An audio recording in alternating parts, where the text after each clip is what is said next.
Le vieux sage au visage de mage m'avait dit « Prends garde au jour où le soleil sera flétri.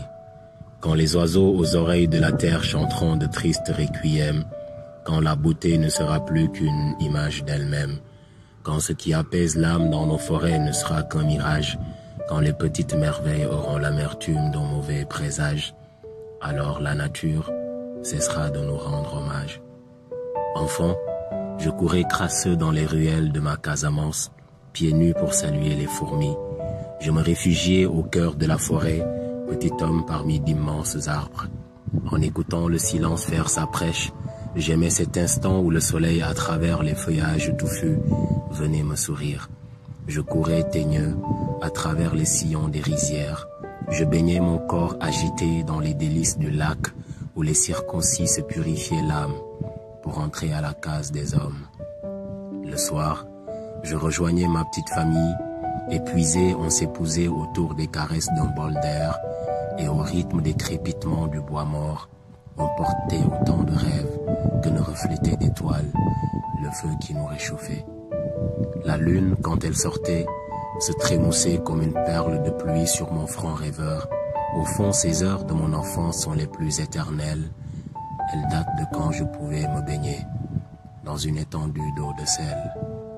Aujourd'hui, le lac n'est qu'une relique asséchée, une réplique du désert. Le soleil est en colère, la lune se cache pour pleurer et la forêt se rétracte. Il ne pleut plus chez moi, il pleure. Les terres ont soif, les hommes sont de tristes argiles imperméables au bonheur. Les greniers sont de maigres vaches et le bétail est une mauvaise récolte. La terre pleure pour que le ciel essuie ses larmes. Dans les nids, les chants se taisent, on est puni de nos propres méchancetés. La somme des risques met nos champs en jachère, et les hommes ne sont riches que du sang dans leurs artères. Ils ont coupé les arbres, tendu les feuilles, scalpé les écorces, extrait la gomme. En pillant la sève, ils ont tué la forêt pour une armoire, un chevet, un lit. Combien de nids ravagés, combien d'oisillons tués, combien de lièvres, de biches éparpillées, combien d'écosystèmes ciblés, perturbés, criblés. Les fleurs forment des rangées monotones. Désormais, l'hivernage n'arrose pas plus que l'automne. La flore tombe et la faune sort avant d'aller vers la tombe. Redevenons des personnes. Sommes-nous si mauvais que nous n'avons plus peur de la destruction? Nous sommes les bourreaux de notre propre exécution. Et si ni les oiseaux ni les arbres ne nous créent de compassion, resterons-nous sourds longtemps au souvenir des enfants que nous étions? Chaque soir, assis sur une chaise au balcon de mes 25 ans, je me balance à la musique de la nostalgie et en secouant ma tête, j'attends que le temps me rende les beaux paysages de mon enfance.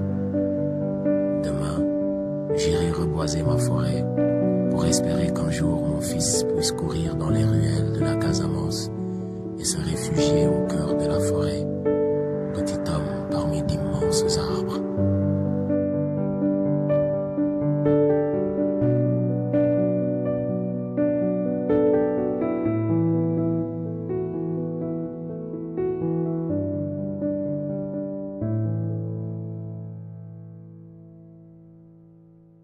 Le vieux sage au visage de mage m'avait dit « Prends garde au jour où le soleil sera flétri, quand les oiseaux aux oreilles de la terre chanteront de tristes requiem, quand la beauté ne sera plus qu'une image d'elle-même, quand ce qui apaise l'âme dans nos forêts ne sera qu'un mirage, quand les petites merveilles auront l'amertume d'un mauvais présage, alors la nature cessera de nous rendre hommage. »